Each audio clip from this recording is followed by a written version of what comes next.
اور اس کے پڑھنے کا پھر کیا فائدہ ہے اور اس کے نہ پڑھنے کا نقصان کیا ہے؟ اللہ تعالیٰ نے ہمیں اپنی عبادت کے لیے پیدا کیا.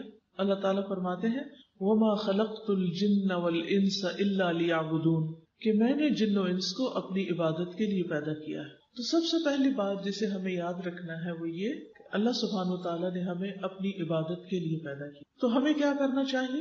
اللہ تعالیٰ کی عبادت کرنی چاہیے. اللہ سبحانہ و تعالیٰ کی عبادت ساری مخلوق کر رہی. قرآن مجید میں اللہ تعالیٰ فرماتے ہیں أَلَمْ تَرَ أَنَّ اللَّهَ يُسَبِّحُ لَهُ مَنْ فِي السَّمَاوَاتِ وَالْأَرْضِ وَالطَّيْرُ صَافَّاتٍ كُلٌّ قَدْ عَلِمَ صَلَاتَهُ وَتَسْبِيحَهُ وَاللَّهُ عَلِيمٌ بِمَا يَفْعَلُونَ. سورۃ النور آیت 41. کیا تم دیکھتے نہیں کہ آسمانوں اور زمین میں جو کچھ ہے، آسمانوں اور زمین میں جو کچھ ہے اور فضا میں پر پھیلائے ہوئے پرندے بھی، یہ سب اللہ کی تسبیح کر رہے ہیں. ہر چیز اللہ تعالیٰ کی تسبیح کر رہی ہے. ہر مخلوق کو اپنی نماز اور تسبیح کا طریقہ معلوم ہے. کل قد علم صلاتہ و تسبیحہ، اور جو کچھ وہ کرتے ہیں اللہ سب کو جانتا ہے. تو پھر ہمیں کیا کرنا چاہیے؟ کیا کرنا چاہیے؟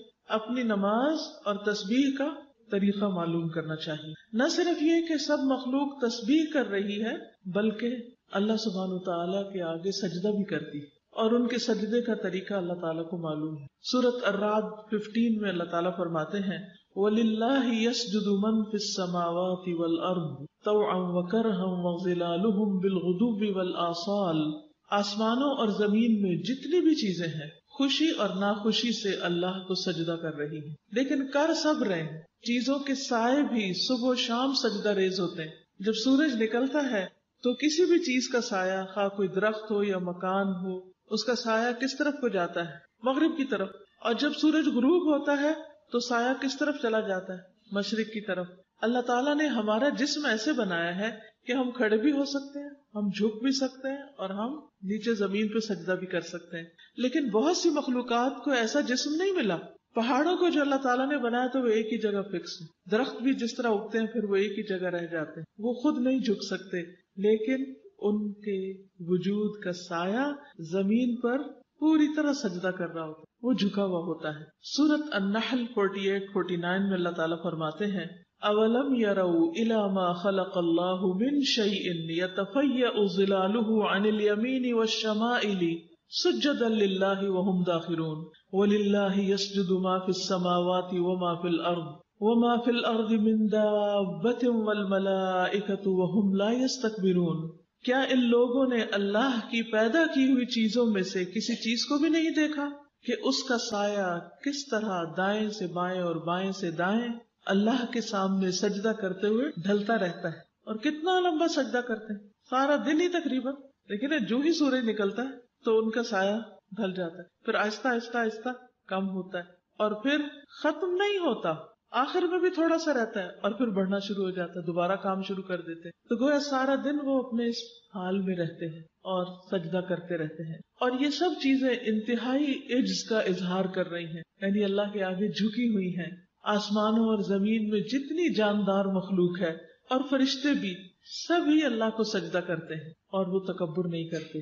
تب آپ دیکھیے کہ زمین کی مخلوق ہو یا آسمان کی ہو، موجودات ہوں، نباتات ہوں، حیوانات ہوں، سب کے سب اللہ تعالیٰ کے آگے جھکے ہوئے ہیں. حتیٰ کہ فرشتے جن کو ہم دیکھ نہیں سکتے ان کے بارے میں اللہ تعالیٰ نے گواہی دی کہ وہ بھی سجدہ کرتے ہیں، وہ بھی جھکتے ہیں. تو اگر ساری کائنات اللہ تعالیٰ کے آگے عاجزی کر رہی ہے، جھکی ہوئی ہے، تو پھر مجھے اور آپ کو کیا کرنا چاہیے؟ کیا کرنا چاہیے؟ اللہ کے آگے جھک جانا چاہیے. جب اللہ تعالیٰ کی پکار آئے حی علی الصلاۃ، آ جاؤ نماز کی طرف، آؤ نماز کی طرف، تو ہمارا جواب کیا ہونا چاہیے؟ لا حول ولا قوت الا باللہ. گویا یہ بول کر ہم اللہ تعالیٰ سے توفیق مانگتے ہیں کہ اللہ ہمیں توفیق دے کہ ہم تیرے آگے دوڑتے ہوئے آئیں اور تیرے آگے جھک جائیں جس حال میں تو سب سے زیادہ ہمیں پسند کرتا ہے، یعنی سجدے کی حالت میں ہمیں اس تک پہنچنے کی تو توفیق دینے والا ہے. تو اس لیے کبھی بھی آذان سن کر نماز نہ چھوڑیں، جھک جائیں، عاجزی اختیار کریں، ورنہ کیا ہوگا؟ ساری کائنات تو ایک طرف اور سجدہ نہ کرنے والے دوسری طرف.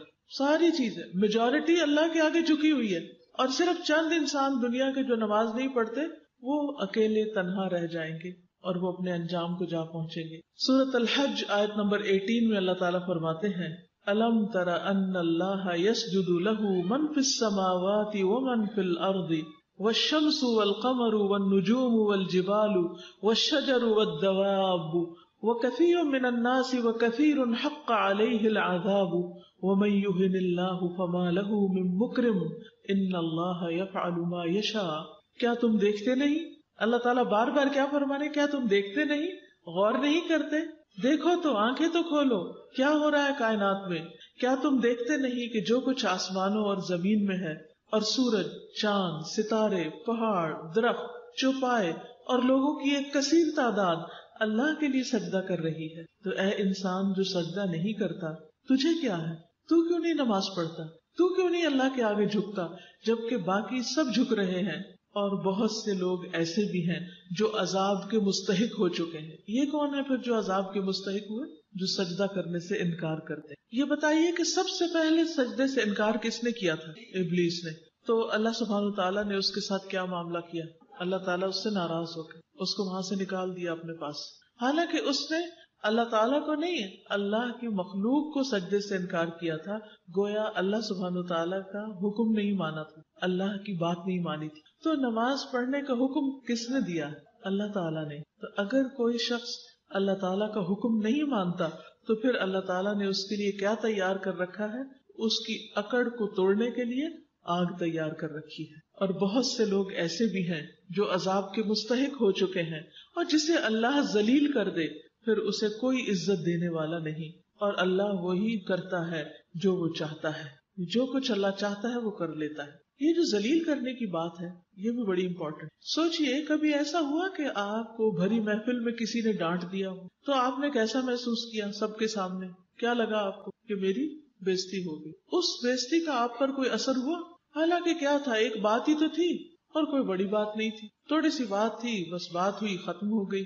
لیکن اس کا اثر آپ کے دل پر پڑتا ہے کبھی؟ اب مثلاً گھر میں مہمان آئے ہوئے ہوں اور آپ کی امی آپ کو ڈانٹ دیں مہمانوں کے سامنے، تو ہو سکتا ہے کہ ڈانٹ آپ کو بری نہ لگے، لیکن کیا چیز بری لگے گی کہ ان کے سامنے ڈانٹ دیا ہے. اگر آپ کے ہسبینڈ آپ کو آپ کے پیرنٹس کے سامنے ڈانٹ دیں تو کیسا لگے گا؟ بہت برا لگے گا. اسی طرح اگر آپ کو بھرے بازار میں کوئی پیٹ دے، وہ مارنے لگ جائے تو آپ کو کیا محسوس ہوگا؟ برا لگے گا نا. تو سوچئے ان لوگوں کا کیا حال ہوگا، ان کی بے عزتی کا کیا حال ہوگا جنہیں پوری مخلوق کے سامنے، ہر چیز کے سامنے جہنم میں پھینکا جائے گا. وہ ذلت کیسی ذلت ہوگی، وہ کیسی بے عزتی ہوگی، اس کا تو کوئی تصور بھی نہیں کر سکتا. لیکن یہ ذلت کس کے لیے ہے؟ ان لوگوں کے لیے جو تکبر کرتے، جو اللہ کے آگے جھکتے نہیں ہیں. تو اس لیے ہم دیکھتے ہیں کہ جو اللہ سبحانہ وتعالیٰ کے مقرب فرشتے ہیں وہ سجدے میں پڑے رہتے ہیں. کچھ فرشتے ایسے ہیں جو اپنی پیدائش کے دن سے لے کر آج تک صرف سجدے میں انہوں نے سر اٹھایا ہی نہیں. کچھ ایسے ہیں جو صرف رکوع میں ہیں، انہوں نے رکوع سے سر اٹھایا ہی نہیں کبھی.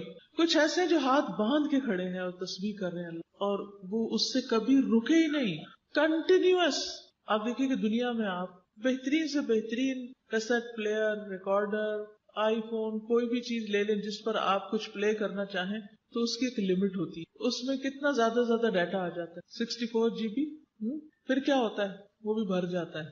آپ کوئی بھی چیز اگر پلے کرنا چاہیں ایک دن رات لگی رہے گی، کچھ عرصہ لگی رہے گی، پھر اس چیز کی بیٹری ختم ہو جائے گی، پھر اس میں کوئی خرابی واقع ہو جائے گی، وہ ہیٹ اپ ہو جائے گی اور کام ختم.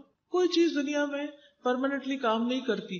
لیکن اللہ سبحانہ وتعالیٰ کی ایسی مخلوق ہے جو پرماننٹلی بغیر تھکے، وہ تھکتے بھی نہیں، وہ ہم لا یفترون، رکتے بھی نہیں، وہ بور بھی نہیں ہوتے، اور وہ مسلسل نماز پڑھ رہے ہیں. انہیں کوئی اور کام کرنے کو ہے ہی نہیں، وہ چاہتے ہی نہیں، اور ان کا کسی اور چیز میں دل ہی نہیں لگتا سوائے اس کے جس کے لیے اللہ نے ان کو پیدا کیا. پھر اس کے بعد آپ دیکھیں کہ انسانوں میں سے جو انبیاء ہیں، اللہ تعالیٰ کے محبوب بندے، مقرب بندے، وہ سب سے زیادہ نماز کی فکر کیا کرتے. نبی صلی اللہ علیہ وسلم نے فرمایا کہ ان انبیاء پر جب کوئی پریشانی آتی تو وہ نماز کی طرف متوجہ ہوتے.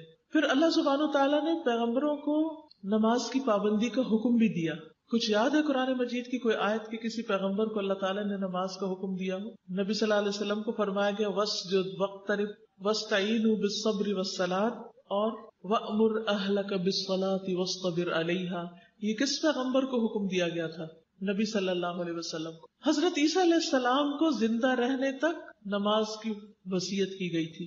سورۃ مریم میں اللہ تعالیٰ فرماتے ہیں قال انی عبد اللہ آتانی الکتاب وجعلنی نبیا وجعلنی مبارکا اینما کنت واوصانی بالصلاة والزکاة ما دمت حیا.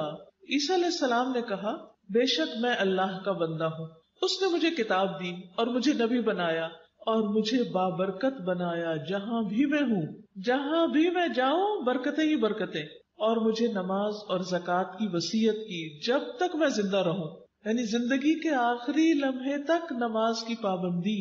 ابراہیم علیہ السلام بھی اپنی اور اپنی اولاد کی نماز کی فکر کرتے ہیں. سورۃ ابراہیم آیت 40 میں آتا ہے رب اجعلنی مقیم الصلاۃ ومن ذریتی ربنا وتقبل دعا.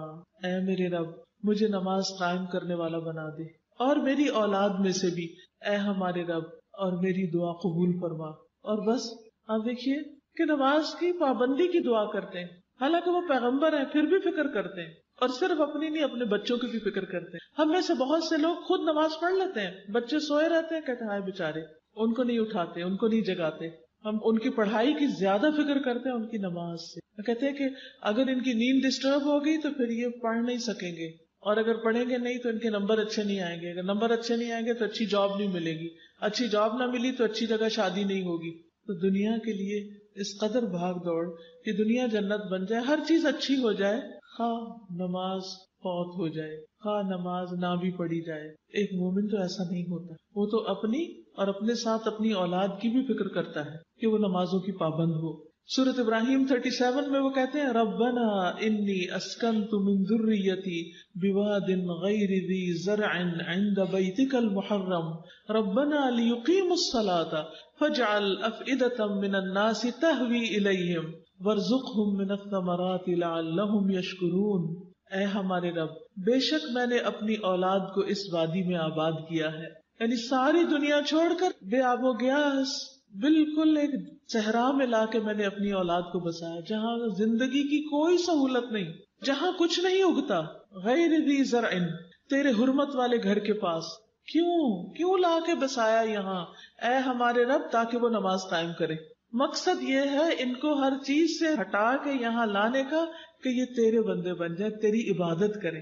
آج ہم میں سے کون پیرنٹس ایسے ہیں کہ جو اپنا گھر مسجد کے قریب لیں تاکہ ہمارے بچے سہولت کے ساتھ جماعت سے نماز پڑھ سکیں؟ اور کب کس نے گھر بنا کر یہ کہا اے رب میں نے اپنے بچوں کو یہاں اس گھر میں لا بسایا ہے تاکہ وہ تیری عبادت کرے، اور اس مسجد کے قریب گھر بنایا ہے تاکہ وہ تیری عبادت کے پابند ہو.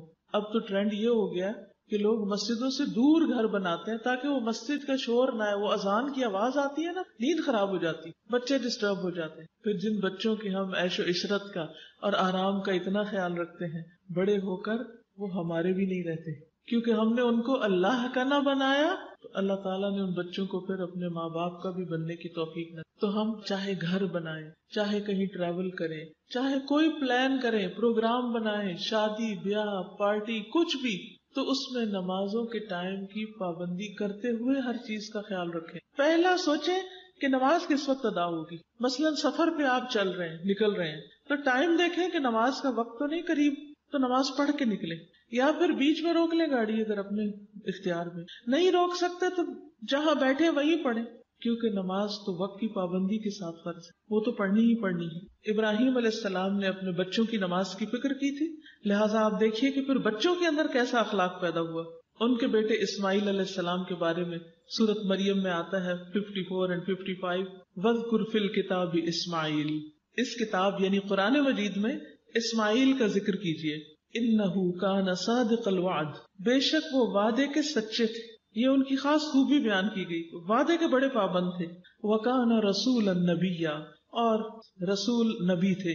وَكَانَ يَأْمُرُ أَهْلَهُ بِالصَّلَاةِ، وہ اپنے گھر والوں کو نماز کا حکم دیتے تھے. وَالزَّكَاةِ، اور زکوٰۃ کی ادائیگی کا حکم دیتے تھے. وَكَانَ عِندَ رَبِّهِ مَرْضِيًّا، اور وہ اپنے رب کے نزدیک ایک پسندیدہ انسان تھے. تو ایک پسندیدہ انسان کی خوبیاں کیا ہیں، کیا بتائی گئی کہ وہ کیا کرتا ہے؟ صرف خود نہیں، گھر والوں کو بھی نماز کا حکم دیتا ہے، گھر والوں کی نماز کی بھی فکر کرتا ہے. اور پھر پسندیدہ انسان کان صادق الوعد، وعدے کا سچا. جو کہا اسے کر کے دکھایا. پھر آپ دیکھیے ابراہیم علیہ السلام کی بیوی حضرت سارہ. آپ کو معلوم ہے کہ جب حضرت ابراہیم علیہ السلام نے سارہ علیہ السلام کو ساتھ لے کر ہجرت کی، جب ان کو آگ میں پھینکا گیا اور پھر وہاں سے اللہ تعالیٰ نے ان کو بچا لیا، تو پھر انہوں نے اس علاقے کو چھوڑ دیا کیونکہ وہاں رہنے کا کوئی جواز نہیں تھا. تو وہ اپنی بیوی اور اپنے بھتیجے یعنی لوط علیہ السلام کو لے کر نکلے. تو وہ ایک ایسی بستی میں پہنچے جس میں بادشاہوں میں سے ایک بادشاہ یا ظالموں میں سے کوئی ظالم رہتا تھا. اس نے ابراہیم علیہ السلام کے پاس یہ حکم بھیجا کہ سارہ علیہ السلام کو اس کے پاس بھیج دیں، یعنی اپنی بیوی کو میرے پاس بھیج دو تاکہ میں اس کے ساتھ جو چاہوں کروں. کتنا مشکل وقت تھا. تو اب کیا کرتے، بھیجنا ہی پڑا، کیونکہ اگر آپ کسی ملک میں داخل ہو جاتے ہیں تو آپ کو اس ملک کے قانون کی پابندی کرنی پڑتی. اور ویسے بھی وہ ایسا ظالم تھا کہ وہ نہ بھیجتے تو شاید وہ مار ڈالتا. اور دیکھ لیجئے ابراہیم علیہ السلام اللہ کے دوست ہیں، لیکن آزمائش کتنی بڑی آ گئی. ابھی ایک آزمائش سے نکل کے آ رہے ہیں اور ایک اور آزمائش. سوچئے کسی بھی مرد کو اگر یہ کہا جائے کہ تم اپنی بیوی کو میرے پاس بھیج دو، کتنا مشکل وقت ہوگا. لیکن انہوں نے خودکشی نہیں کی. سارہ علیہ السلام نے کیا کیا، جب وہ لائی گئی اس کے محل میں، جب وہ بادشاہ ان کے پاس آیا تو وضو کر کے نماز پڑھنے لگ گئی. کہنے لگی اے اللہ، اگر میں تجھ پر اور تیرے رسول پر ایمان رکھتی ہوں. کون تھے رسول؟ ابراہیم علیہ السلام. تو مجھ پر اس کافر کو مسلط نہ کرنا، تو میری عزت کی حفاظت کرنا. تو کہتے ہیں کہ بادشاہ کا سانس گلے میں پھنس گیا اور وہ گر کر ایڑیاں رگڑنے لگا. ایک اور روایت میں آتا ہے کہ جو ہی اس نے ہاتھ آگے بڑھا اس کا ہاتھ پتھر ہو گیا. یہ کس چیز کا نتیجہ تھا؟ کس چیز کا؟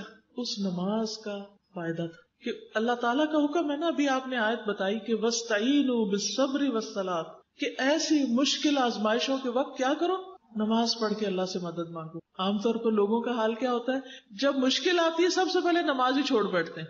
وہ اتنے پریشان ہوتے ہیں کہ کہتے ہیں میں تو نماز ہی بھول گئی. تو اللہ نہ کرے کہ ہماری زندگیوں میں ایسا کوئی وقت آئے کہ ہم نماز بھولیں یا اس سے کوتاہی کریں یا اللہ تعالیٰ سے ناراض ہو کر اللہ کی عبادت چھوڑ بیٹھے. یہ سخت آزمائش ہوتی اور یہ بھی عذاب کی ایک قسم ہوتی کہ جس میں انسان، کئی دفعہ لوگوں نے آپ سے بھی سوال کیا ہوگا، لوگ پوچھتے ہیں کہ آزمائش اور عذاب میں کیا فرق ہوتا ہے، ہمیں کیسے پتا چلے کہ کوئی تکلیف ہمارے لیے آزمائش ہے یا پھر عذاب ہے اللہ کا. اگر کسی تکلیف کے آنے پر ہم اللہ تعالیٰ کے اور قریب ہو جاتے ہیں تو یہ آزمائش ہے. اللہ تعالیٰ اس سے درجے بلند کرنا چاہتا ہے. وہ کسی گناہ کی سزا نہیں ہے بلکہ کیا ہے، ایک امتحان ہے. اور اگر کوئی شخص اس پر جب امتحان آئے اور وہ اور بگڑ بیٹھے اور اللہ سے اور دور ہو جائے تو سمجھے کہ یہ کسی گناہ کی سزا ہے. کیونکہ نیکی کے بعد ایک اور نیکی کا موقع مل جانا یہ پہلی نیکی کا ثواب ہوتا ہے. ہم دعا مانگتے ہیں نا ربنا آتنا فی الدنیا حسنہ، تو اس کا مطلب کیا کہ اللہ تعالیٰ ایک نیکی کے بعد ایک اور، ایک کے بعد ایک اور نیکی کا موقع دیتے جانا، راستے کھول دینا ہمارے لیے. تو جب ایک شخص ایک نیکی کرتا ہے تو اللہ تعالیٰ اس کو دل کھول دیتا ہے، اس کو نیکی سے محبت ہوتی ہے، وہ اگلی اور اچھی کرتا ہے.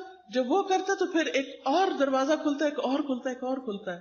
لیکن اگر انسان نیکی کے مواقع سے فائدہ نہیں اٹھاتا تو کیا ہوتا ہے، جب ایک نیکی چھوڑتا نا، مثلا کچھ لوگ ہوتے ہیں اچھا چلو نفل چھوڑ دیتے ہیں.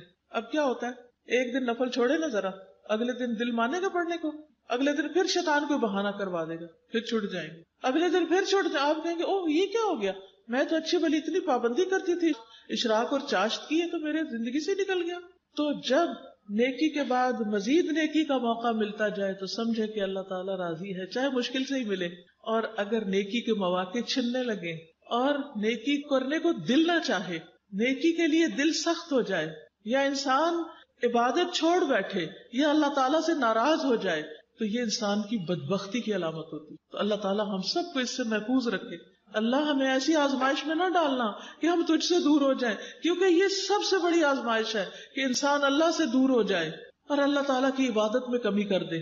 تو اس لیے ہر حال میں مشکل ہو کے آسان، چھوٹی ہو کے بڑی، جو میسر ہو نیکی کرتے چلے جائیں. تو بہرحال آپ دیکھیے کہ سارہ علیہ السلام کو اللہ تعالیٰ نے اس نماز کے پڑھنے کی برکت سے ایسی غیبی مدد کی کہ ان کی عزت بھی محفوظ ہوئی. اور اس کے بعد بادشاہ کے پاس ایک اور لونڈی تھی حضرت ہاجر، وہ انہوں نے ان کو گفٹ کے طور پر دے دی. کہا کہ یہ عورت بہت مختلف عورت، یہ کوئی معمولی چیز نہیں ہے، یہ ان کی کرامت تھی.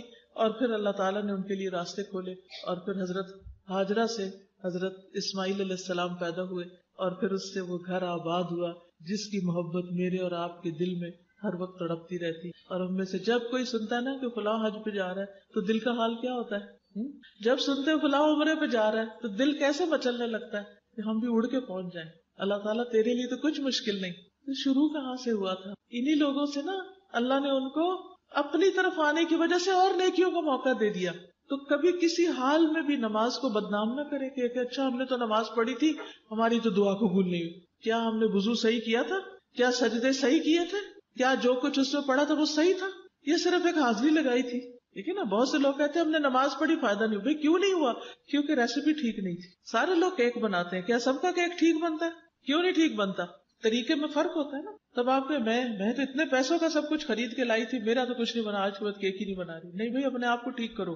پہلے کیک بنانا سیکھو, پھر صحیح مزہ آئے گا بنانے کا. اگر طہارت ہی ٹھیک نہیں, غسل ہی ٹھیک سے نہیں کرتے, وضو ہی ٹھیک سے نہیں کر رہے, رکوع سجدہ قیام یہی ٹھیک سے ادا نہیں ہو رہا, نماز میں چوری ہو رہی ہے, سطر ہی ٹھیک نہیں, تو کیا نماز پڑھی آپ نے؟ کیونکہ نماز کے تو ادائیگی کی اور قبولیت کے لیے کچھ شرائط ہیں, کچھ آداب ہیں. صرف چند ٹکرے مار لینے کا نام نماز نہیں ہے.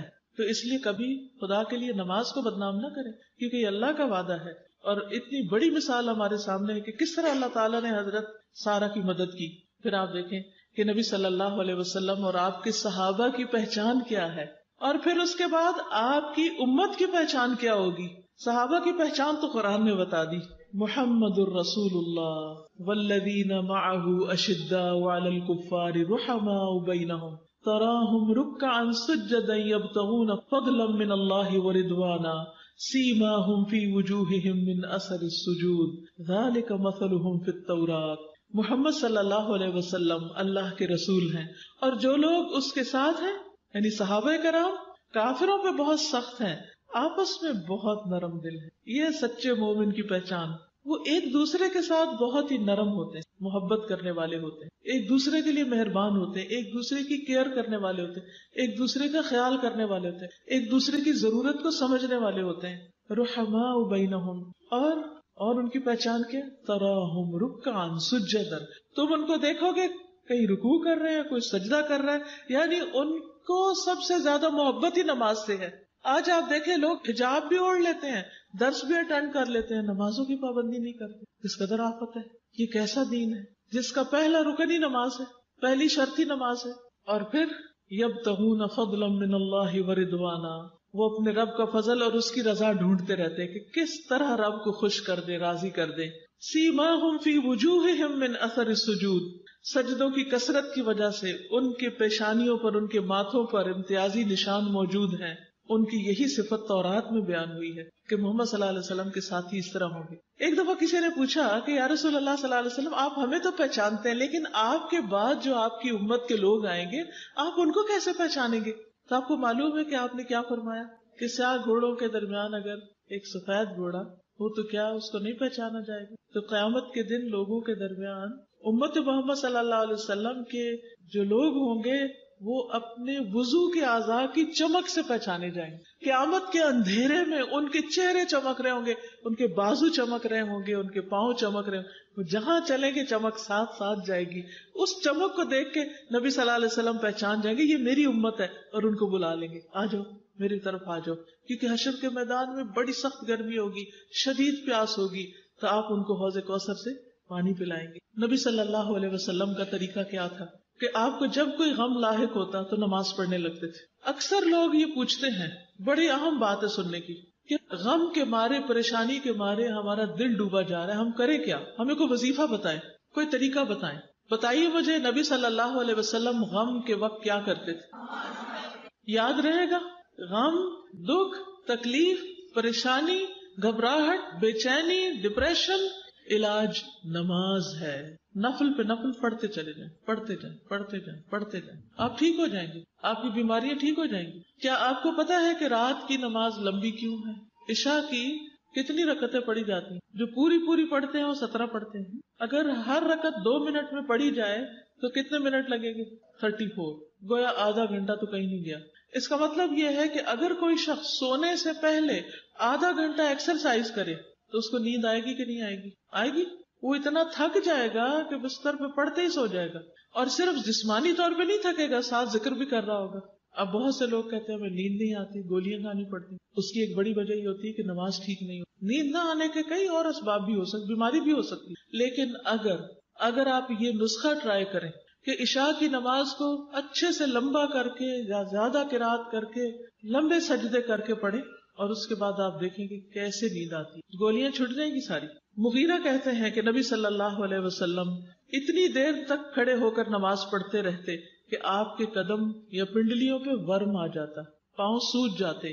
جب آپ سے اس کے متعلق پوچھا جاتا کہ آپ کے پاؤں کیوں سوج گئے ہیں اور آپ اتنا کیوں کھڑے ہوتے ہیں، تو آپ فرماتے کیا میں اللہ کا شکر گزار بندہ نہ بنوں؟ گویا نماز اللہ تعالیٰ کا شکر ادا کرنے کا طریقہ ہے. کیا ہے؟ نماز اللہ سبحانہ وتعالیٰ کا شکر ادا کرنے کا طریقہ ہے. پھر آپ دیکھیے کہ سخت بیماری میں بھی آپ نماز کی فکر کرتے تھے. عبید اللہ بن عبداللہ کہتے ہیں کہ ایک مرتبہ میں عائشہ رضی اللہ تعالیٰ عنہا کی خدمت میں حاضر ہوا اور عرض کیا کہ آپ مجھے رسول اللہ صلی اللہ علیہ وسلم کے مرض الوفات کے بارے میں کچھ بتائیں، کہ جب آپ کا انتقال ہوا تو اس وقت کی کوئی کیفیت بتائیں، کوئی بات بتائیں. انہوں نے کہا کیوں نہیں. رسول اللہ صلی اللہ علیہ وسلم کی طبیعت جب بوجھل ہوتی یا بوجھل ہو گئی، یعنی آپ کی طبیعت خراب ہو گئی، تو آپ نے پوچھا کیا لوگ نماز پڑھ چکے؟ شدید بخار تھا اور آپ ایک غنودگی کی کیفیت میں تھے، ذرا سے آپ کو ہوش آتی تو پوچھتے نماز ہو گئی؟ ہم نے کہا نہیں یا رسول اللہ، وہ آپ کا انتظار کر رہے ہیں. تو آپ نے فرمایا اچھا میرے لیے ٹب میں پانی رکھو. ہم نے ایسا ہی کیا.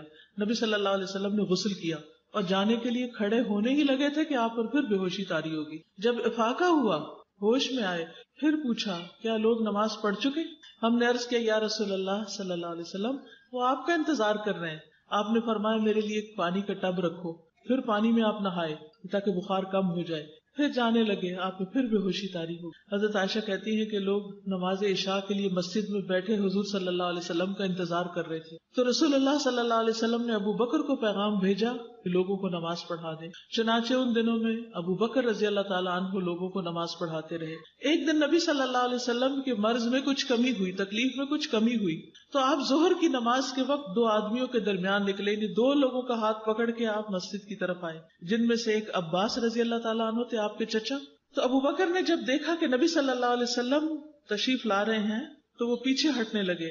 نبی صلی اللہ علیہ وسلم نے انہیں اشارہ کیا کہ اپنی جگہ پر ہی رہیں، پیچھے نہ ہٹیں، اور اپنے ساتھ آنے والے دونوں ساتھیوں کو حکم دیا تو انہوں نے نبی صلی اللہ علیہ وسلم کو ابو بکر رضی اللہ عنہ کے پہلو میں بٹھا دیا. ابو بکر رضی اللہ تعالیٰ عنہ کھڑے ہو کر نماز پڑھتے رہے اور رسول اللہ صلی اللہ علیہ وسلم بیٹھ کر نماز پڑھنے لگے. دو لوگوں کو پکڑ کر نماز کے لیے جا رہے ہیں. ہم میں سے کتنے ہی لوگ ایسے ہیں جن کے گھروں کے ساتھ یا پچھواڑے میں مسجد ہے اور مرد گھر میں نماز پڑھیں یا پڑھ ہی نہیں رہے. وہ آپ صلی اللہ علیہ وسلم کے امتی ہونے کا دعویٰ کیسے کرتے ہیں جب وہ آپ کے طریقے پر ہی نہیں؟ آپ نے تو اپنی زندگی کے آخری دم تک نمازوں کی پابندی کی، اور آخری وقت بھی جب آپ دنیا سے بالکل جانے والے تھے اس وقت بھی آپ فرما رہے تھے کہ الصلاۃ الصلاۃ وما ملکت ایمانکم، نماز نماز، اتنی فکر. اور آج ہمارا حال کیا ہے؟ چھوٹی چھوٹی باتوں پر نماز کو یا لیٹ کر دیتے یا پھر پڑھتے ہی نہیں. حضرت علی رضی اللہ تعالیٰ عنہ کہتے ہیں کان آخر کلام رسول اللہ صلی اللہ علیہ وسلم الصلاۃ الصلاۃ اتقوا اللہ فیما ملکت ایمانکم. حضرت علی فرماتے کہ رسول اللہ صلی اللہ علیہ وسلم کا آخری کلام تھا نماز کی حفاظت کرو، نماز کی حفاظت، اور اپنے غلاموں کے بارے میں اللہ سے ڈرتے رہو، ان پہ ظلم نہیں کرنا. ام سلمہ کہتی ہیں کہ رسول اللہ صلی اللہ علیہ وسلم کی آخری وصیت یہ تھی کہ نماز نماز اور اپنے غلاموں کے ساتھ حسن سلوک کرنا. یہی کہتے کہتے آپ کا سینہ مبارک کھڑکھڑانے لگا اور آپ کی زبان رکنے لگی. اس کے بعد آپ نے نہیں کچھ فرمایا. آپ سوچئے ذرا کہ دنیا سے جا رہے ہیں اور نماز نماز کی پکار دے رہے ہیں. کیا ہم آپ پر ایمان رکھتے؟ آپ کو اپنا نبی مانتے ہیں، رسول مانتے ہیں؟ پھر آپ کے احکامات کو کیوں نہیں مانتے؟ اگر آج ہم وضو نہیں کرتے، نماز نہیں پڑھتے، تو کل یہ آزار نہیں چمکیں گے تو پروفٹ ہمیں کیسے پہچانیں گے؟ ہم خود جا کے کہیں گے میں آپ کی امتی تھی، مجھے بھی پہچان لیں؟ نہیں، یہ نشان ساتھ لے کے جانے ہوں گے. یہاں نمازیں پڑھ کے تیاری کر کے جانا ہوگا. پھر یاد رکھیے کہ نماز اسلام کا دوسرا رکن ہے. بنی الاسلام علی خمس، شہادت اللہ الہ الا اللہ وان محمد الرسول اللہ واقام الصلاۃ وایتاء الزکاۃ وحج البیت وصوم رمضان. رسول اللہ صلی اللہ علیہ وسلم نے فرمایا اسلام کی بنیاد 5 چیزوں پر ہے. 5 pillars of Islam. یہ گواہی دینا کہ اللہ کے سوا کوئی معبود نہیں اور یقیناً محمد صلی اللہ علیہ وسلم اللہ کے رسول ہیں، اور نماز قائم کرنا اور زکوٰۃ ادا کرنا اور بیت اللہ کا حج کرنا اور رمضان کے روزے رکھنا، لیکن عبادات میں اس کا پہلا درجہ ہے، یعنی اسلام کے پیلرز میں سیکنڈ، لیکن جب عبادتوں کی بات ہوگی تو ہمیشہ اس کا ذکر سب عبادتوں سے پہلے آتا ہے۔ مثلاً قرآن مجید میں آتا ہے وَمَا أُمِرُوا إِلَّا لِيَعْبُدُوا اللَّهَ مُخْلِصِينَ لَهُ الدِّينَ حُنَفَاءَ وَيُقِيمُوا الصَّلَاةَ وَيُؤْتُوا الزَّكَاةَ وَذَلِكَ دِينُ الْقَيِّمَةِ، اور انہیں اس کے سوا حکم نہیں دیا گیا کہ وہ اللہ کی عبادت کریں اس حال میں کہ اس کے لیے دین کو خالص کرنے والے ایک طرف ہونے والے ہوں، نماز قائم کریں اور زکوٰۃ دیں، یہی مضبوط دین ہے۔ یعنی نماز کے بغیر دین کا کوئی کانسیپٹ نہیں۔ ایک شخص سارے کام کرتا رہے، لوگوں سے بھی بڑا اچھا ہو، لیکن نماز نہ پڑھے تو اس کو دیندار نہیں کہا جا سکتا، اس کے باقی عمل بھی کہیں ضائع نہ ہو جائے۔ سورۃ البقرہ میں اللہ تعالیٰ فرماتے ہیں وَأَقِیمُوا الصَّلَاةَ وَآتُوا الزَّکَاةَ وَارْکَعُوا مَعَ الرَّاکِعِینَ، اور نماز قائم کرو اور زکوٰۃ ادا کرو اور رکوع کرنے والوں کے ساتھ مل کر رکوع کرو، یعنی جماعت کی نماز کی بھی پابندی مردوں کے لیے خاص طور پر۔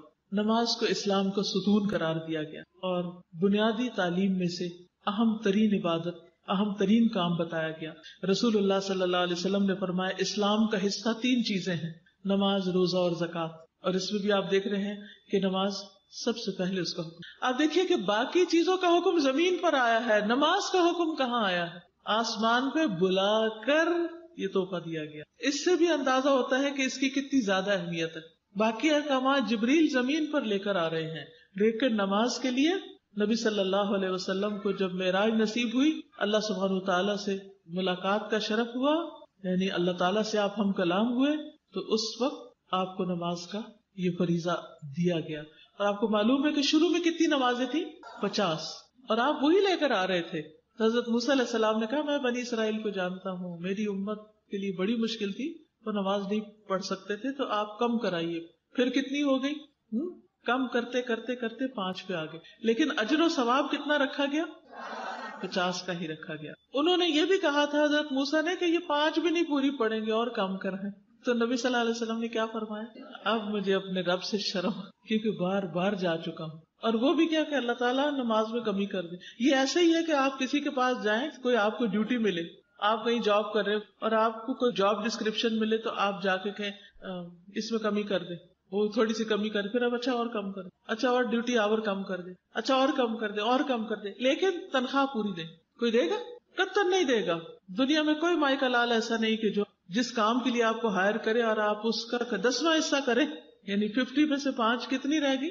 10واں حصہ، اور پھر اجر پورے کا پورا ملے، تنخواہ پوری کی پوری ملے، اور اس کو بھی کئی گنا بڑھانے کا وعدہ کیا گیا ہو۔ لیکن کس قدر شرم کی بات ہے کہ ہم 5 بھی نہیں پڑھ پاتے، ان کی بھی پابندی نہیں کرتے۔ آخر ہم نے کیا سوچ رکھا ہے کہ اللہ تعالیٰ کو کیا منہ دکھائیں گے؟ اللہ سبحانہ و تعالیٰ روزانہ 2 بار فرشتوں سے بندوں کی نماز کی خبر لیتے ہیں، 2 بار پوچھتے ہیں ان سے کہ میرے بندے کیا کر رہے تھے۔ ابو ہریرہ کہتے ہیں کہ رسول اللہ صلی اللہ علیہ وسلم نے فرمایا تمہارے پاس دن اور رات میں فرشتے باری باری آتے ہیں، اور وہ نماز فجر اور نماز عصر میں جمع ہوتے ہیں۔ جو فرشتے رات کو تمہارے پاس رہیں وہ آسمان پہ جاتے ہیں تو ان کا رب ان سے پوچھتا ہے، حالانکہ وہ بندوں کا حال خوب جانتا ہے، تم نے میرے بندوں کو کس حال میں چھوڑا؟ وہ کہتے ہیں ہم نے اس حال میں چھوڑا کہ وہ نماز پڑھ رہے تھے، اور اس حال میں ان کے پاس پہنچے کہ وہ نماز پڑھ رہے تھے۔ پھر اسی طرح دن کے فرشتے جب جاتے ہیں اللہ تعالیٰ ان سے پوچھتے ہیں، پھر رات والے فرشتے جب صبح جاتے ہیں اللہ تعالیٰ ان سے پوچھتے ہیں، دن میں 2 بار پوچھتے ہیں بتائیے اگر ہم نماز نہ پڑھتے ہوں تو وہ جا کے کیا بتائیں گے؟ کیا بتائیں گے جا کے؟ کہ ہم نے تیرے بندوں کو اس حال میں چھوڑا کہ وہ ٹیلی ویژن کے آگے بیٹھے ہوئے تھے، وہ کمپیوٹر میں مصروف تھے، وہ بازاروں میں پھر رہے تھے، وہ لمبی تان کے سو رہے تھے، وہ فیس بک میں بیٹھے ہوئے کمنٹس دے رہے تھے لوگوں۔ کیا ہم اپنی یہ گواہیاں لکھوا رہے ہیں؟ اللہ تعالیٰ نے چونکہ عبادت کے لیے پیدا کیا نا، تو اللہ تعالیٰ کا حق ہے کہ وہ پوچھے کہ یہ کر رہے ہیں کہ نہیں، حالانکہ اللہ تعالیٰ خود بھی خوب جانتا ہے۔ آپ دیکھیے کہ جس چیز کی آپ کے نزدیک بہت اہمیت ہوتی ہے تو آپ کیا کرتے ہیں؟ آپ کو خود بھی پتا تھا، پھر آپ دوبارہ پوچھتے اچھا پھر کیا ہوا تھا، حالانکہ آپ نے خود بھی دیکھا ہوتا ہے۔ یعنی اتنا اللہ تعالیٰ انٹرسٹ لیتے ہیں کہ بندے اس فریضے کو کس طرح پورا کر رہے ہیں۔ پھر اسی طرح جو لوگ نماز کا انتظار کرتے ہیں، اللہ تعالیٰ فرشتوں کے سامنے ان پہ فخر کرتا ہے کہ دیکھو میرے بندے نماز کے انتظار میں بیٹھے ہوئے ہیں۔ عبداللہ بن عمر کہتے ہیں کہ ہم رسول اللہ صلی اللہ علیہ وسلم کے ساتھ مغرب کی ہم نے نماز ادا کی، تو کچھ لوگ گھروں کو چلے گئے اور کچھ لوگ وہیں بیٹھے رہے. تو رسول اللہ صلی اللہ علیہ وسلم جلدی تشریف لائے. آپ کا سانس پھولا ہوا تھا, آپ نے اپنے گھٹنوں سے کپڑا اٹھایا ہوا تھا. آپ نے فرمایا خوش ہو جاؤ, تمہارے رب نے آسمان کا ایک دروازہ کھولا اور فرشتوں کے سامنے فخر کرتے ہوئے فرمایا میرے بندوں کی طرف دیکھو, ایک فریضہ ادا کر چکے ہیں, دوسرے کے انتظار میں بیٹھے ہوئے. تو مجھے بہت رشک آتا ہے ان لوگوں پر جو رمضان میں اور ویسے بھی حرم میں جاتے ہیں, ایک نماز کے بعد پھر اگلی نماز کے انتظار میں وہاں بیٹھ رہتے ہیں کہ جگہ لینی ہے تاکہ تراویحیں پڑھ سکیں, اور پھر وہاں بیٹھ کے تلاوت کرتے رہتے ہیں اور انتظار میں بیٹھے رہتے.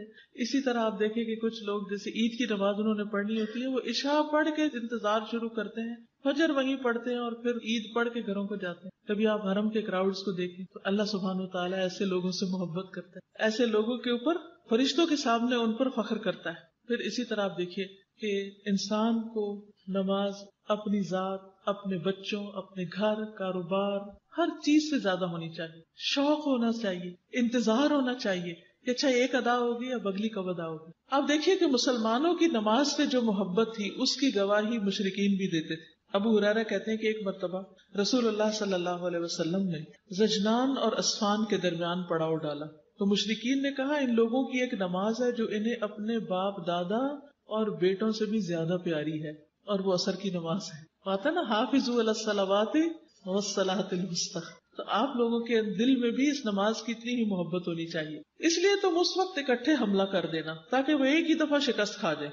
ادھر جبریل علیہ السلام نبی صلی اللہ علیہ وسلم کے پاس آئے, آپ کو حکم دیا کہ آپ اپنے صحابہ کو 2 حصوں میں کر دیں.